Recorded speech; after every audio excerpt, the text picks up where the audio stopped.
I knew that I had a great story in my hands, so I didn't want to it up. I mean, I wanted to respect that story. I wanted to give it all its power.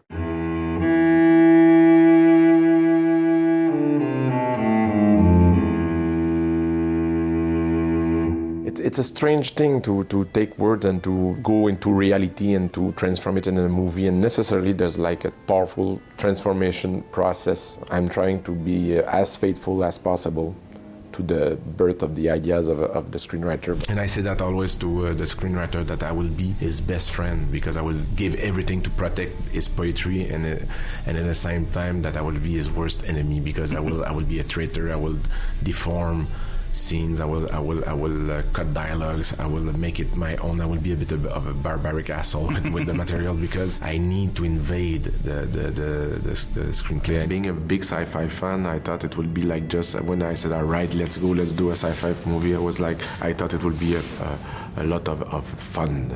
And it's not. It becomes quickly a nightmare. We could discover how difficult it is to get it right, to find the right idea, and not to fall into cliches. And I feel it's insane how much people want to do things that they've seen before. It's so comforting, and it's tough to bring the crew out of that comfort zone. It was one of the big challenge of Arrival, to try to create that being in the spaceship. There was no comparison. I based the spaceship shape on an asteroid that is called Omea, that is going around in orbit in the solar system, and the shape is insane.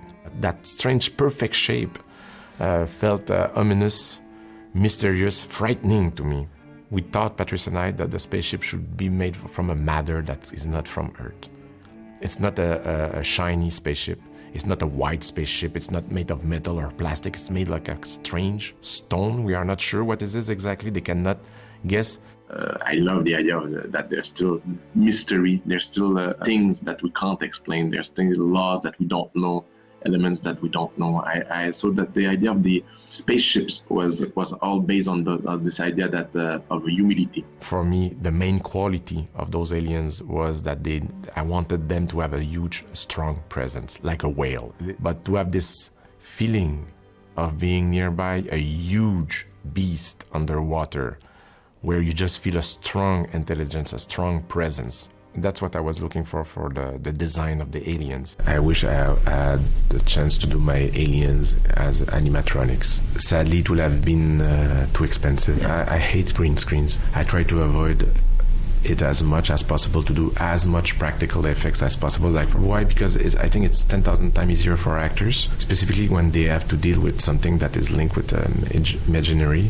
And it also was much more easier for Bradford Young, because he knew what he was lighting and how to lit it and where it was coming from. And there was a huge discipline to create the language. I mean, Patrice created a dictionary, and there was I had piles of documents explaining to me the language. And that for me was the most beautiful thing, to see the level of detail and passion that Patrice brought to the project. Was insane. I wanted the language to be almost frightening, and I wanted the language to be very impressive. I didn't want something that can relate to any human language, a language that is coming from another way of thinking. Martin came with that strong idea of those circles, abstract circles, that looks almost like coffee stain. I think maybe the idea came from there. It's one of my favorite things of the movie, how she developed that language. I feel that civilization is very more fragile than ever.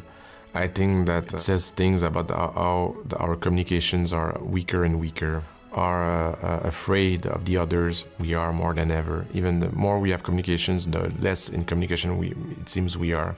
And that's one of the topics of the movie. Patrice made a huge research to make sure that all the equipment that will be used by the military will be as accurate as possible, as simple, as non-spectacular. I didn't want the humans to use technology that didn't exist. I wanted them to use what is available today. The answer of that research, it was astonishingly shocking, because if you talk with aliens, you will use a whiteboard with a marker and say hello. So it's there's not a lot of ways to learn language, to express language. At the end of the day, it's like teaching to kids.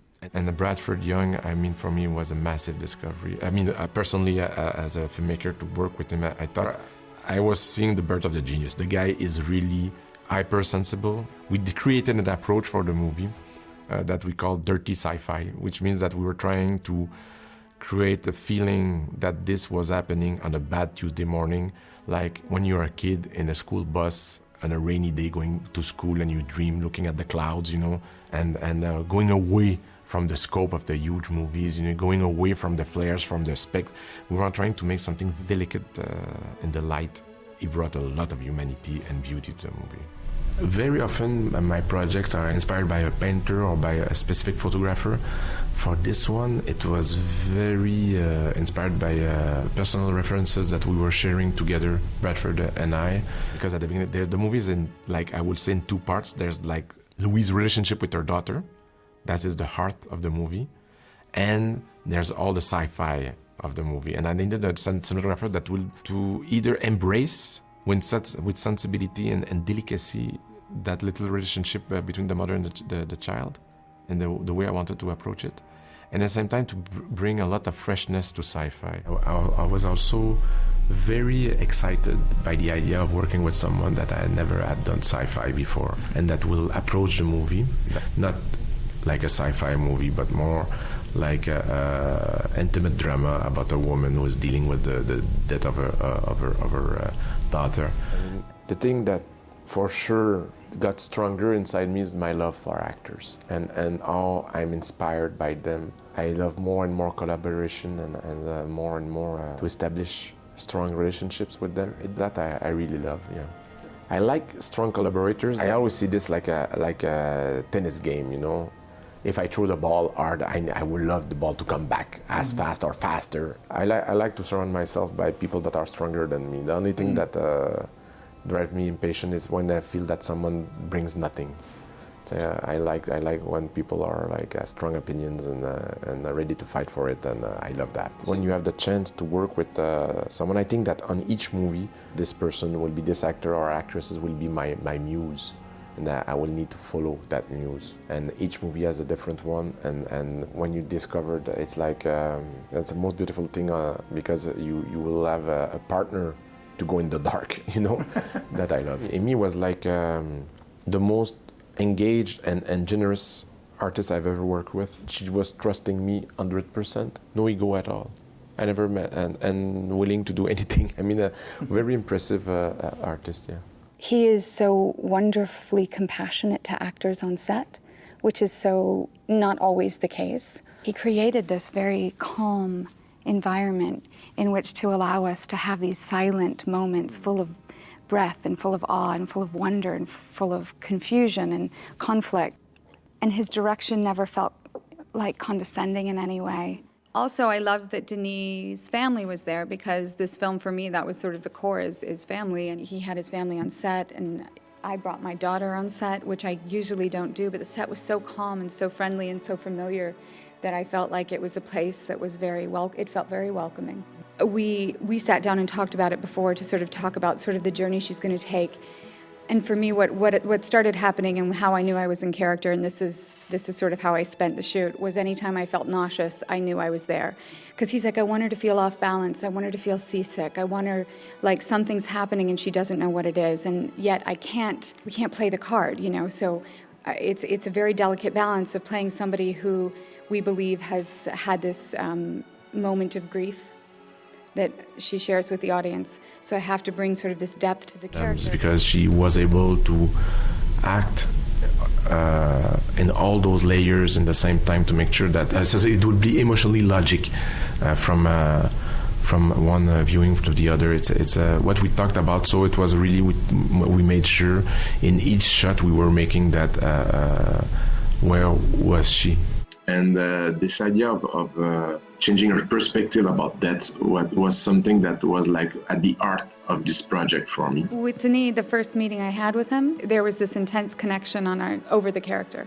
He felt very passionate about making her just every woman in a way, you know, and very much at the end of the day, he would always say this is a woman's story. Like no matter what other story we're telling, the core of this has to, from beginning to end, it has to be this story.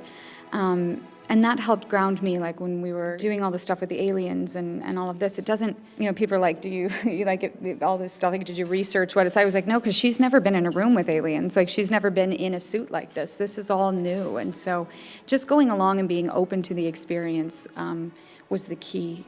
But the thing is that was very important for me was to make sure that the behaviors of my characters would make sense for a linguist, that the way she approached the aliens at the beginning of the movie, I wanted to make sure that was relevant and authentic. For me, the movie is not necessarily about language, but about the limit of language. That the idea that after, when you're beyond words, the only thing that you can rely on is intuition. If you meet someone that doesn't speak the same language as you do, very often there's a strange communication that you can establish just by following your intuition. And I feel that is a strength that we are not using enough today. Everything you see is Denis' vision. He allows these large sort of set pieces, if you will, to exist, but at the end of the day, he's more interested in the intimate story behind all of it. It's a way to interact with other human beings as a way of living. It's a huge privilege. I don't take things for granted, so I'm always saying thank you to the gods of cinema every time it's going well. It's like Arrival could have been a total disaster. We were flirting with disaster a lot doing that movie, so I was very afraid as we were doing it that it'll go wrong. It's a movie that was fragile until the end. Why? Because two of the main characters were digital, were not there for real. There was like a fair amount of VFX. It was like a complex story that was like mixing strange intimacy with the scope of an alien invasion movie. There was like, I was hoping that we will keep the tension alive, and also, but more important, that it will convey the emotions that I felt when I was reading the short story. And I fought to protect those emotions through the process. So it was a big relief for me to see that the audience is embracing the movie for what we dream it will be.